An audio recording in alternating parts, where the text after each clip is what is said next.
So, The Ghost Eater is absolutely one of the most metal titles for a short story I have ever read, but it's actually about devil worship, or a werewolf, or maybe a skinwalker, or maybe someone who has body odor so nobody wants to walk him through the woods, and they all tell him they're busy. Welcome to Strip Cover Lit, where we squeeze the bigger picture out of literature. I'm Adrian Fort, and we are here for another uh, short story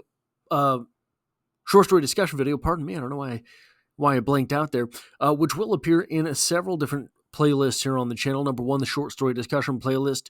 Number two, the Horror Fest 2024 playlist. 31 horror related videos in 31 days on the channel. In celebration of October 2024, but also the horror playlist in general. Eventually, there may be an H.P. Lovecraft playlist on the channel. I don't know. This is my first Lovecraft, and we'll get into that later. This video will have three separate sections: a So What Happened recap of the short story itself, a literary criticism section where we go over some of the literary merits of the story, and finally a writer's corner portion of the video. And there is a lot to go over in the So What Happened portion for a particularly short story. 7 pages, a short story.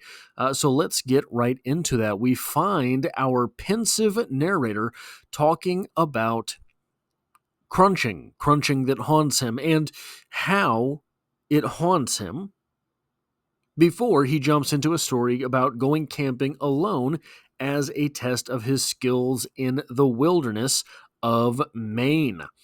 Maine, very important state in the horror genre. But when he sets out, it sure is hot, and soon he is famished, so he sits down to have a bite to eat and something to drink, and he's drunk. He's a little bit drunk, so he decides to nap it out, and he passes out completely. And when he wakes up, it is twilight, and a storm is threatening, so he seeks shelter. As it starts to rain, he spots a house in the distance and makes his moves towards it. When he arrives, he is beckoned inside the house, and the house is unlocked, and he enters, and it smells like animals, maybe something like animals. His host is attractive and engaging, a very handsome older man, and our narrator wonders why he lives this type of life alone. He offers our narrator a meal, and our narrator decides, yeah, he can eat. Then he asks our narrator about the surrounding areas, and he seems to get a little bit passive aggressive, maybe just a little bit dismissive, when our narrator reveals that he is not from the area and does not know the surrounding area particularly well. I've lost my place in my notes. That's how much happened in this short story. Then he offers our narrator a place to sleep for the evening because the storm is still going. Our narrator hesitates, but ultimately accepts and decides, goes upstairs, gets to the room, undresses, and decides, you know what, I'm going to set my clothes up in the bed in case there's any funny business, and I'm going to sleep in the chair. Later, shortly thereafter, actually, he hears footsteps approaching, but these footsteps are far too heavy for the light steps that he knows our host to take. Then the door starts to crack open, and there is a great big man in the doorway wearing outdated clothes, and he has a square beard. The man lays down on the bed and goes to sleep right on top of our narrator's clothes. Our narrator then goes to wake him up. He gets a little bit angry, decides, I'm going to do something about this, goes to wake him up, but ends up only grabbing the bed sheet below the great big man laying in the bed. Then the light, limping footsteps of the host comes up the stairs. But when he passes into the moonlight of the room, It is not our host. It's a massive wolf, a gray wolf who howls, waking the specter in the bed. Then he jumps onto the ghost and bites into the ghost's jugular. This is where we start to get the crunching noises that haunt our narrator. So, our narrator grabs his gun and empties it into the wolf, but the bullets pass straight through. The wolf continues to eat the phantom, crunching his way straight through. When our narrator arrives in town after leaving, a citizen asks him, "Hey, what's wrong? Why the long face?" And he says he came from the woods last night. And then the townsman asks, "You passed through the devil's woods alone?" And our narrator decides to sort of play it off, but then the town person asks if he saw Vasily or the Count. Vasily or the Count. The townsman tells our narrator that Vassal fled from Russia and may have been a devil worshiper and moved to the house in the woods. Fedor, or the Count, joined him, and one day the townspeople find Fedor torn to shreds as the wolf / Vassal lords over him. So they fill the wolf with lead and burn the house down as one would. That is sort of the end of the short story, and what a mouthful as far as things are concerned. So, this was my first Lovecraft, and I have to admit that I was pleasantly surprised. I had never read Lovecraft before with his reputation, so what I was afraid I was going to find is that with his reputation, we would be getting so there's good Edgar Allan Poe and then there's bad Edgar Allan Poe. Bad Edgar Allan Poe is when there's just basically no making sense of the prose on the page, and you have to take the sentences off the page into your mind to kind of reconstruct what it was that Poe was doing. That is not what I found. That's what I was afraid Lovecraft would be. This was not that. And there is another author here, C.M. Eddy, C.M. Eddy Jr., with whom I am completely unfamiliar. So I have yet to get to a second Lovecraft to see if this is completely the influence of C.M. Eddy or not. But I am hopeful for these future iterations of this writer, because this was, and we'll get to this a little bit in the Writer's Corner stuff, this was good. And I was not prepared for that. This was not just good, it was nuanced. I was afraid this was going to be a whole lot of dripping gore and things like that. And while it is more forward in the gore department than is Edgar Allan Poe, certainly it is not heavy-handed and slapsticky type of violence, right? So I'm looking forward to reading more Lovecraft in the future. Now here's something interesting to think about. Whenever I asked for a guide, I was met with refusal and evasion. So, how much do we trust our narrator? If we trust our narrator, we believe him, and we understand that people are saying, "No, I can't walk you through those woods," because they know that the woods are haunted, but for some reason they are refusing to tell him that the woods are haunted. So we get to the other town, and the other townsfolk are willing to just say, "Yeah, the woods are haunted. What are you doing going through there, you fool?" So we have to question one of two things. Number one, maybe people in the old town just aren't all that friendly enough to try to save a fella's life. Number two, maybe our narrator is making up the part about the people in the new town, telling him that the woods are haunted.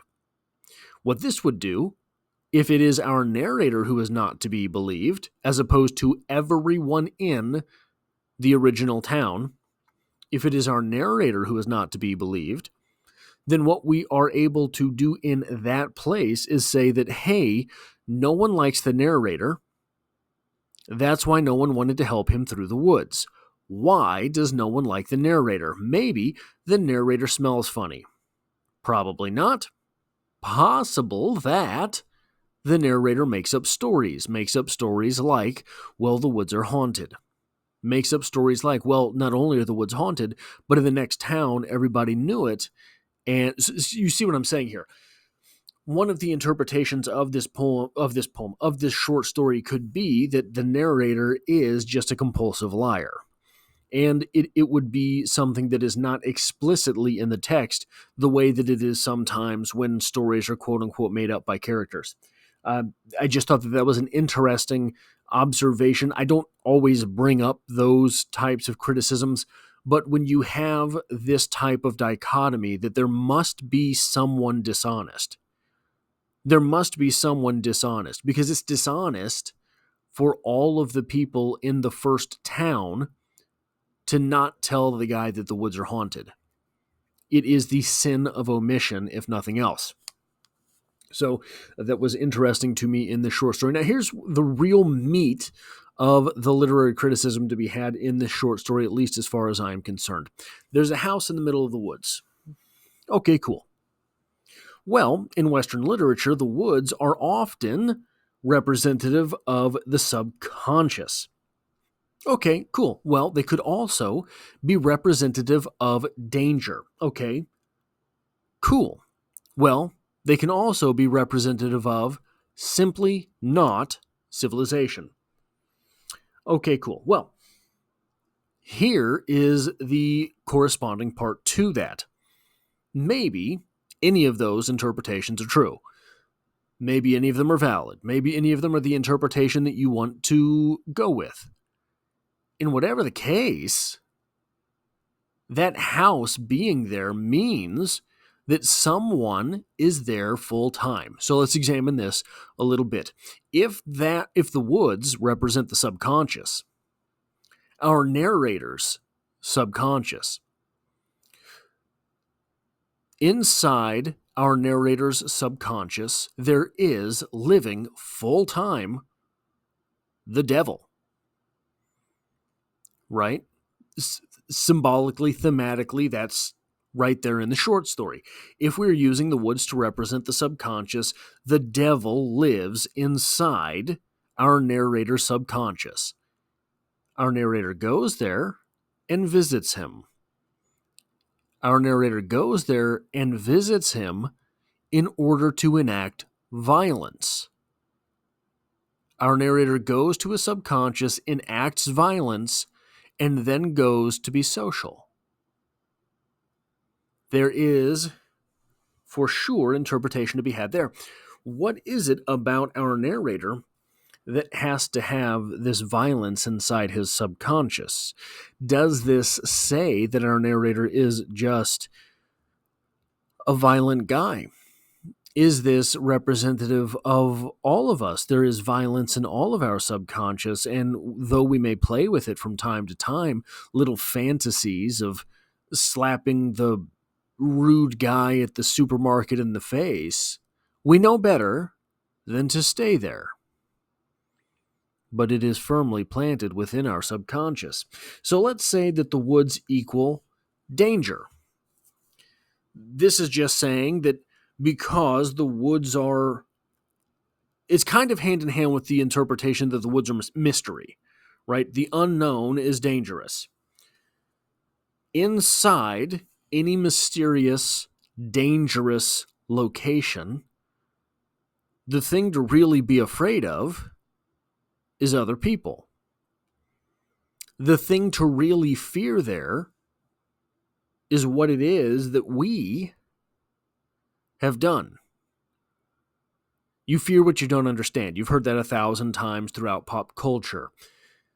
If you fear what it is that you don't understand, the woods here representing what you don't understand, The only thing there really is to fear in what you don't understand is something that is meaning harm to you. In this short story, to accept the woods as mystery and danger is to accept people, other people, as the real harbinger of danger. Now, here's an interesting one. What if we're just accepting the woods as symbolic of not civilization? The town that our narrator starts, the town in which our narrator starts, and the town in which our narrator finishes, those are civilization. In the middle, there is a run of not civilization. In this case, one of the things that we are able to do with this short story is accept the fact that somewhere within not civilization, we find the ungodly. Somewhere within not civilization, the devil lives. You've heard this as well. That which is civilized is that which is organized, is that which is unchaotic, is that which is godly. The unorganized, the chaotic, that is of the devil. So all of those interpretations are there to be had, not just in the first step, accepting the woods as a thing, but also in the second step, as far as going and making the leap towards what is represented by the thing in the woods. Now, the last thing that I have to say here is that vassal, V-A-S-I-L, is a name that it originates in Greek and it means royal. Now, this is just loose interpretation. This is just playing with words here, but vassal meaning royal. It is interesting to have that individual also a wolf. In Roman tradition, the she-wolf is a sort of... The she-wolf represents the wolf that raised Romulus and Remus. So there would be some acceptance of lineage there, which would be some acceptance of royalty there. Now, I don't know exactly where to go with that. It's just interesting to play with those ideas. Now, as far as the writer's corner for this short story is concerned, there's gore in this short story, and there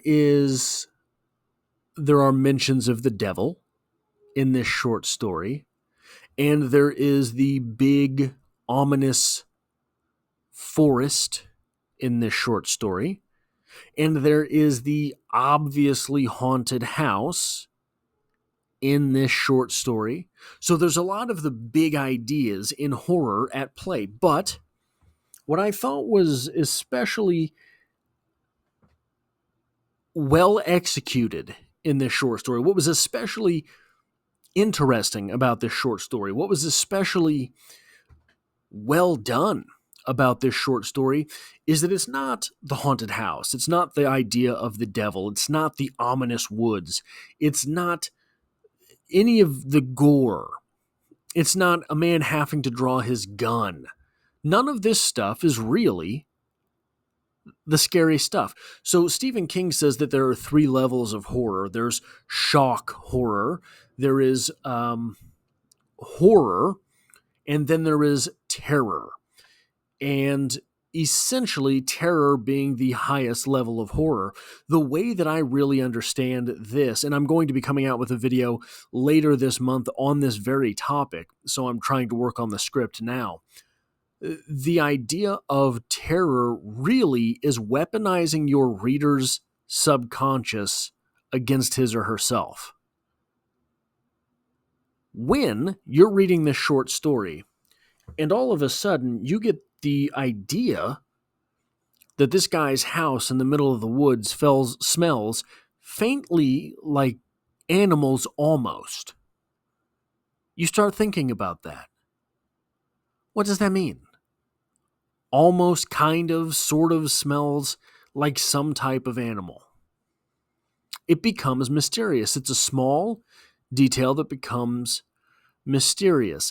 And then the guy goes upstairs and realizes Well, the upstairs doesn't smell as much like animal. Maybe it's that fella down in the living room. You start to realize these things, and it weaponizes your mind against itself. The one that got me pretty well was the idea that when he tells the host tells the narrator, Vassal tells the narrator, go ahead and take the lamp with you. And as he's going up the steps, he kind of glances back, and the light is reflecting from the host's eyes the way that it would an animal in the woods staring at your campfire. I thought that was pretty good. There are a bunch of little things like that, or so maybe the best one, in my opinion. The guy's laying or sitting in the chair trying to go to sleep, and he hears the footsteps. But those footsteps are way too heavy for that fella that was downstairs. And it starts to weaponize your mind against itself. What does that mean they're too heavy to be the guy that was downstairs? The guy that was downstairs did kind of walk funny, didn't it? Why does he walk funny? We never got that explained, really. Why? Where are these heavy footsteps coming from? What kind of heavy individual? And then you have to play with in your mind the fact that both of these characters, the large man with the square beard as well as the Count, they have the sound of footsteps despite the fact that they're both spectral. Right? So there's a lot of little things, and I think that's where a lot of horror comes in. One of the reasons that I think that there is so much fanfare around the idea of the skinwalker in horror right now is that it's not really explained. And there's small things. One of the things that the skinwalker does to find a victim is it cries for help. That's interesting, right? If the skinwalker transforms into the shape of a doe, it acts as if it's injured, and that draws people in. That is interesting. It's a small detail. It's not one of the things I hate about the new It, right? The Pennywise story from Stephen King. The new one, the mouth paint goes up through his eyes. That's just too try-hard. It looks too evil. The reason Tim Curry ruined clowns for an entire generation of children is not that he looked scary. It's that he looked like a clown. And he was scary.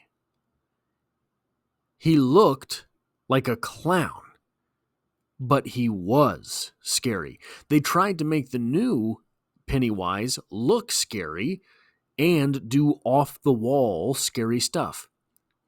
The subtlety in the original Pennywise from Tim Curry was that there was a lot of just regular stuff there. And he was funny. He made you laugh. He disarmed you the way that skinwalker disarms you and makes you worried, right? Those little details that Lovecraft puts through here are the things that really get some horrific ideas going in your own mind to turn you against yourself. That is all I have for this short story. If you like or appreciate what I do here, hitting the like button really does help me out, as it tells YouTube to share this video with other literature lovers. If you find yourself here by chance but not design, hitting the subscribe button to make sure that you stick around for more literature would help both of us out.